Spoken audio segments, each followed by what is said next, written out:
Christophe Révelli, bonjour. Bonjour. Vous êtes professeur de finance, directeur du master finance durable et finance responsable à Kedge Business School. Et vous venez nous parler aujourd'hui d'un article que vous avez publié sur le site de The Conversation où vous dépeignez un tableau assez noir de la finance aujourd'hui et vous dites qu'il y a un besoin urgent de revenir à plus de finances responsables car les risques, selon vous, sont toujours présents aujourd'hui. Alors quels sont ces risques ? Alors le risque, je pense qu'il peut être identifié sous un angle assez simple, c'est-à-dire qu'on observe clairement aujourd'hui deux types de finances, deux types d'économies, c'est-à-dire une économie très financière, très financiarisée, donc une finance qui est un peu hors sol, hors économie réelle, et puis une finance plus située dans l'économie réelle justement, au service des entreprises, plus ciblée sur les TPE, les PME, qui représentent la majorité du tissu économique français. L'économie financiarisée, ça se représente sous plusieurs piliers, c'est-à-dire un principe de concentration bancaire, un marché titrisé, des actifs hors bilan assez élevés. On le voit notamment sur le dernier rapport du FMI qui précise encore que les actifs hors bilan des banques qui présentent un risque systémique global ont atteint un pic qui atteint le niveau de l'avant-crise, c'est-à-dire au niveau 2007. Donc effectivement, l'idée c'est de se dire qu'on a un risque qui est encore très présent sur une finance qui est un peu hors champ, décorrélée des enjeux de la société. Et l'objectif c'est justement d'essayer de comprendre comment on peut ramener quelque part les capitaux financiers qui sont principalement localisés dans les paradis fiscaux et qui ne sont pas intégrés justement sur les enjeux sociétaux, dans une logique de projet d'enjeu sociétal et dans une économie réelle via la fonction investissement. Alors c'est quoi la finance responsable selon vous ? Alors la finance responsable, ça peut prendre plusieurs formes. La principale forme, c'est le concept de ce qu'on appelle l'investissement socialement responsable. Donc c'est plutôt lié aux activités de gestion d'actifs et de fonds d'investissement, donc type private equity, capital développement.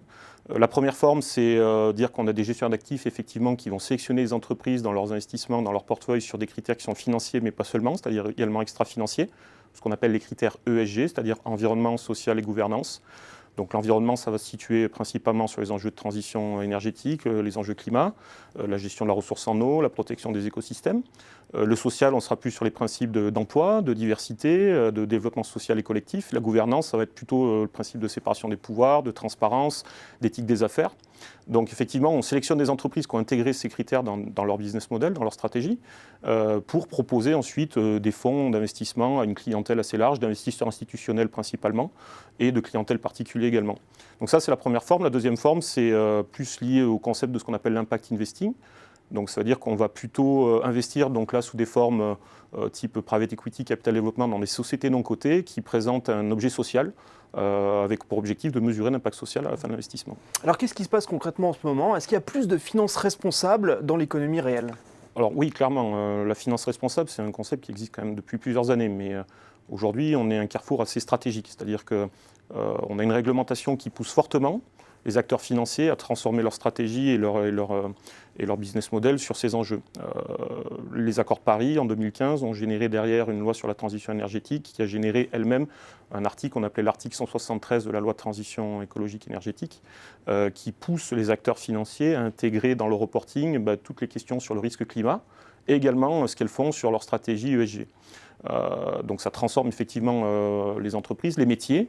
Il y a des acteurs qui s'adaptent ? Oui, il y a des acteurs qui s'adaptent fortement. On a déjà des acteurs engagés depuis de nombreuses années, mais aujourd'hui, on est en plus dans un feu d'actualité.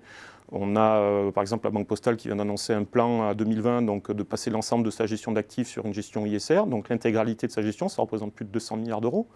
On a effectivement des acteurs qui sont très engagés sur des systèmes d'exclusion d'entreprises.